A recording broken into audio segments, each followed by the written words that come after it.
ingénieur de formation, j'ai fait une carrière assez longue sur les chantiers et je suis aujourd'hui directeur scientifique du groupe Vinci Construction France. Quel est votre pont préféré ? Eh bien, mon pont préféré, il y en a beaucoup que j'aime bien. Alors, si j'en prends un qui est très célèbre, qui est très ancien, il y a le pont du Gard, un des plus beaux ponts que nous ayons en France. Si j'en prends un beaucoup plus récent, auquel notre groupe a participé parce qu'il est assez génial et très très joli, il y a le pont de Rion-Antirion qui relie le Péloponnèse au continent, en Grèce. Et si j'en prends un qui est beaucoup plus spectaculaire en termes de performance, il s'agit d'un pont ferroviaire qui se trouve sur la rivière Tamar dans le sud de l'Angleterre et qui utilise simultanément pour assurer la stabilité du tablier vis-à-vis du passage des trains le principe de l'arc et le principe de la suspension. Simultanément, ce pont a été construit à la fin du 19e siècle, à une époque où les ingénieurs n'avaient pas les ordinateurs pour le calculer, ce qui en fait un ouvrage complètement remarquable. Pouvez-vous nous expliquer votre rôle dans la construction d'un pont ? Alors aujourd'hui, malheureusement pour moi, je n'en ai plus beaucoup, parce que des ponts, j'en ai construit autrefois, mais maintenant je suis dans des bureaux.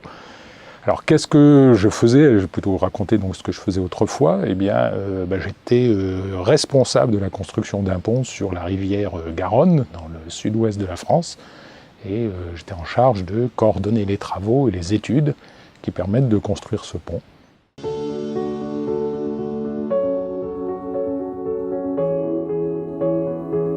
Parfois très très longtemps, ça peut aller, je sais pas, plusieurs dizaines d'années.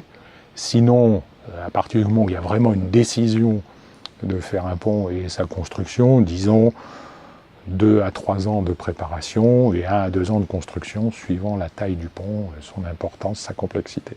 Pensez-vous que les ponts que l'on construit ont un usage pratique ou symbolique ? Les 3, mon colonel. Et donc j'insisterai sur le dernier, auquel d'ailleurs je vous renvoie à l'ouvrage d'un de nos philosophes, Michel Serres, très connu, qui a longuement fait le parallèle qui existait entre le pont qui relie 2 points géographiques d'un territoire au-dessus d'un obstacle et les ponts qui relient les hommes.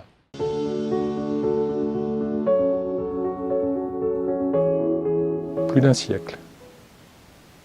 Plus d'un siècle, c'est-à-dire que le pont est aujourd'hui garanti par les techniques que nous mettons en œuvre, qui nous sont demandées par nos clients, garanti pour 100, 120 ans à peu près, et donc probablement il aura une durée de vie beaucoup plus longue que ça.